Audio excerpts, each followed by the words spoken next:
Aujourd'hui, j'ai décidé de te faire un tutoriel complet pour que tu puisses ajouter ton premier produit sur le seller central Amazon. Car oui, c'est un poil technique et j'ai voulu donc te montrer un tuto step by step pour que tu puisses ensuite faire tes premières ventes dans quelques jours sur Amazon. On voit ça juste après le générique et j'espère que ça va te plaire. Allez, on y va, c'est parti. Allez, c'est parti. Pour pouvoir mettre un produit en vente sur Amazon, la première chose à faire, évidemment, ça va être de créer un compte vendeur. Donc, si tu n'as pas encore de compte Amazon, eh bien, je t'invite à aller sur cette page. Donc, je te mettrai le lien si tu veux dans la description. Donc, c'est sell.amazon.fr. Et ici, tu vas devoir cliquer sur s'inscrire et ouvrir ton compte sur Amazon. Évidemment, il va y avoir quelques étapes de vérification et une fois que tu seras vérifié, qu'il n'y aura plus aucun problème autour de ton entreprise et de ton identité, eh bien tu auras accès au Seller Central. Voici donc le Seller Central. Donc en fait, c'est l'outil qui va te permettre de gérer l'ensemble de ton business sur Amazon. Donc là, l'idée de cette vidéo, c'est de te montrer comment faire pour mettre en vente un premier produit sur la marketplace et pouvoir faire directement tes ventes. Alors on va aller directement dans le menu, donc qui est ici en haut à gauche. Tu vas aller dans catalogue et ensuite ajouter des produits. Alors ensuite tu vas tomber sur cette page. Alors ici, si tu commences tout de suite à chercher le nom de ton produit ou que tu essayes de mettre ton EN, bien tu trouveras rien parce que là en fait cette façon de faire ici, c'est pour aller chercher un produit qui existe déjà sur Amazon. Je te donne un exemple, tu vois ici on est sur une piscine de la marque Intex, donc c'est un produit qui existe déjà, donc c'est pas ta marque, c'est une marque X ou Y qui existe déjà sur Amazon. Et en fait, cette façon de faire, c'est principalement pour ceux qui font de l'arbitrage, donc ceux qui veulent revendre des produits de marques existantes. Ils vont se positionner sur le listing. Donc là, tu vois, on a la buy box. Et là, c'est bien expédié par Amazon, mais c'est vendu par Amazon. Donc c'est Amazon qui a la buy box et qui peut vendre le produit. Mais quand tu regardes en dessous, ici, quand tu cliques, tu vois, on a d'autres vendeurs qui se sont positionnés et qui ont des prix qui sont un peu plus élevés, d'accord? Et potentiellement, ces gens-là peuvent aussi vendre cette piscine. Okay. Là, le principe, il est différent parce que si tu veux être en private label, tu vas créer un produit sur Amazon. Il n'existe pas. Du coup, là, si tu fais du private label, ça va être un peu différent puisque tu vas devoir aller ici dans formulaire vide. Alors, on arrive sur cette page et déjà, on va devoir mettre le nom de l'article. Alors ici, ce que je vais juste te conseiller, c'est au départ de juste mettre le nom du produit classique de ton produit. Par exemple, ici, si tu mets stylo bille premium, je mets n'importe quoi, hein, automatiquement le logiciel et Amazon Seller Central va chercher la catégorie qui est en relation avec le produit. Okay, donc là on a bien les instruments d'écriture, on est bon. Par contre, ensuite, une fois que ton listing sera créé, ce qu'il va falloir faire, c'est faire ce qu'on appelle du SEO.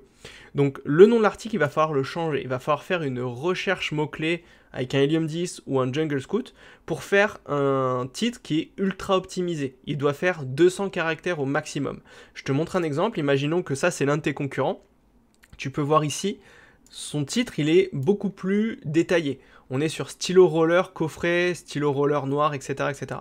Donc ici, il va falloir que tu fasses une recherche mots-clés sur Helium 10. Tu iras voir sur ma chaîne, j'ai fait des vidéos qui te montrent comment faire une recherche mots-clés. Et il va falloir que tu fasses un titre qui est aussi long que ça, d'accord, avec 200 caractères. La petite note, c'est que depuis quelques temps maintenant, Amazon nous dit qu'il n'est plus obligatoire de répéter 50 fois le même mot-clé dans le titre, dans les bullet points, etc. Donc tu vas le mettre une seule fois. Donc là, pour l'exemple, pour créer la fiche, on va juste faire ça. Mais une fois que la fiche sera créée, il faudra la modifier avec un titre ultra travaillé d'un point de vue SEO. D'accord? Donc on a la bonne catégorie, on va cliquer sur confirmer. Ok, on arrive donc sur cette page et la première indication qu'il va falloir mettre, c'est au niveau des variations. Est-ce que ton produit a oui ou non des variations? Si tu vends un produit où il n'y a aucune variation, c'est un produit seul, basta, t'as pas besoin de cliquer sur quoi que ce soit, d'accord? Tu vas continuer le développement de ton listing et aucun souci. Si par contre, sur un stylo, tu as plusieurs couleurs, là par contre, il va falloir faire des variations. Je vais te montrer sur le listing ici, tu peux le voir, il y a tout un tas de variations. Il y a plusieurs couleurs de stylo. Donc si tu as ce genre d'informations, eh bien il va falloir retourner ici, cliquer sur variations, et après aller choisir par exemple les couleurs, et tu devras ensuite aller dans le petit onglet ici, variations, d'accord, pour mettre toutes les variations que tu as sur ton listing, ok. Là, on va partir du principe qu'on n'en a pas, ok, donc on va juste décocher, et on va passer ensuite à l'aspect marque. Donc, sur l'aspect marque, deux solutions. Si ta marque est déjà déposée sur Amazon, à travers le brand registry, eh bien quand tu vas cliquer dans le rectangle, ta marque va apparaître et tu vas pouvoir cliquer dessus pour relier le listing à ta marque. Ok ? Si ta marque n'est pas encore déposée, soit parce que tu ne l'as pas encore fait, ou que tu ne souhaites pas déposer de marque, alors c'est pas ce que je conseille, mais si tu veux pas déposer de marque, c'est jouable. Dans ce cas-là, tu vas cliquer ici sur « Mon produit n'a pas de marque » et tu vas voir que c'est écrit « Générique ». Alors ici, il faut faire attention. Si tu fais juste un petit test produit pour voir comment ça marche de vendre sur Amazon, en vrai, aucun problème, tu peux le faire. Et après, tu déposes ta marque et tu recréeras un nouveau listing sur ta marque. Par contre, si tu veux juste ne jamais créer de marque, là, c'est plus dangereux. Parce que quand tu mets générique, ça veut dire qu'il n'y a aucun élément de branding sur ton produit. Donc, si tu fais beaucoup de ventes d'un coup et qu'il y a un autre vendeur qui voit ton produit, qui voit que tu es en générique, que tu n'as pas déposé de marque, eh bien, lui, il peut aller choper le même fournisseur que toi. Il va chercher, il va trouver le même fournisseur. Il va se plugger sur ton listing comme ce qu'on fait en arbitrage. Et s'il est moins cher, bah, c'est lui qui fera les ventes plutôt que toi. Donc, tu auras fait tout le travail pour rien.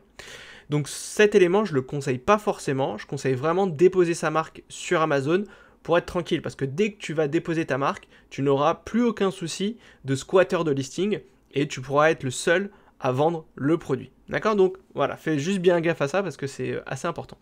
On passe après au code barre. Pour créer un produit sur Amazon, il te faut un code barre GTIN. Là, encore une fois, je parle pour toutes celles et ceux qui veulent vendre des produits sous leur propre marque.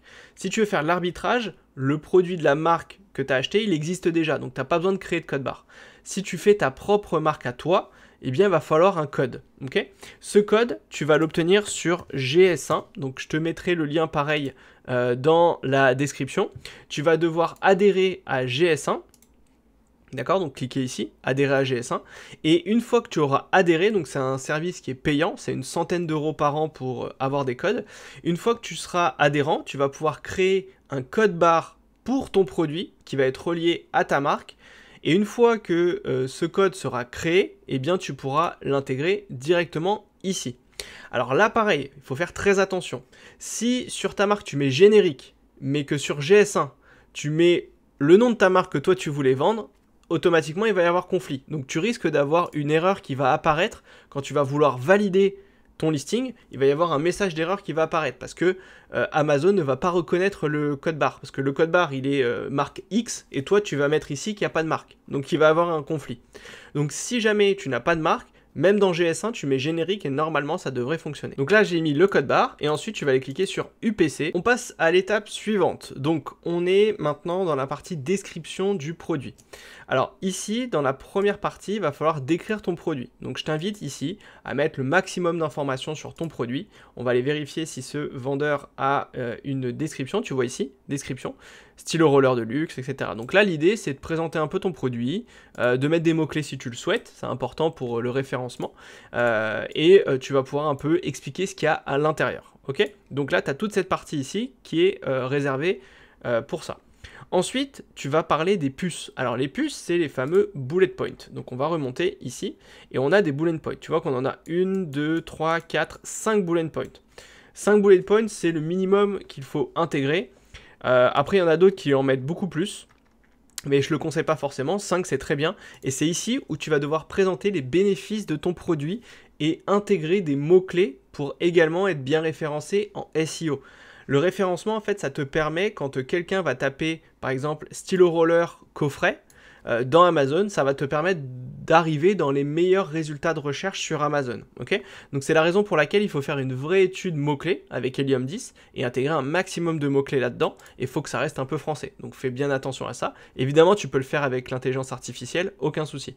Mais ici, il va falloir vraiment expliquer les grands bénéfices de ton produit. Donc quand tu retournes ici, tu vois, ici ils vont te mettre qu'une seule puce. Ce qu'il faut, c'est cliquer sur ajouter. Tu vois, donc là tu vas cliquer sur ajouter à chaque fois, tu vas en mettre 5 et tu vas pouvoir coller ton texte à l'intérieur pour que le rendu soit exactement comme ça. Ok ? Ensuite on passe aux images. Alors les images sont évidemment super importantes sur Amazon. Et il va falloir plusieurs types d'images. Premièrement, l'image principale. Donc l'image principale, c'est celle-ci. D'accord ?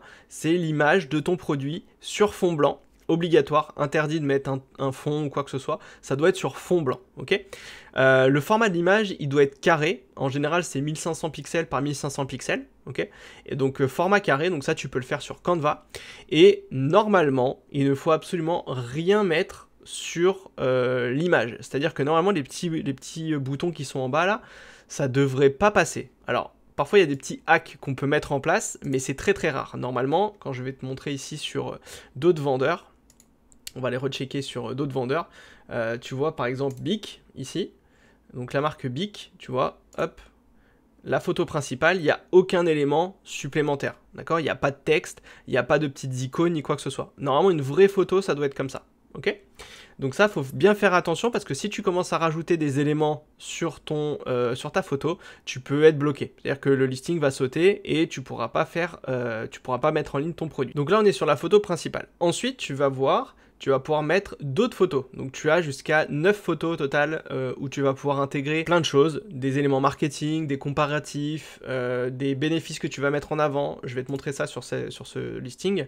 Donc tu vois ici, il y a la photo principale et ensuite sur les photos suivantes, tu vois qu'on a des éléments graphiques qui te permettent de présenter le produit au client. D'accord? Donc là, en fait, tu vas mettre beaucoup de marketing, tu vas mettre en avant les bénéfices, tu vas mettre toutes les variations que tu as, enfin bref, tu vois, tu vas faire un vrai travail, donc tout ça aussi, tu peux le faire sur Canva également, ok? Et ça te permet vraiment de d'écrire ce qu'il y a dans ton produit.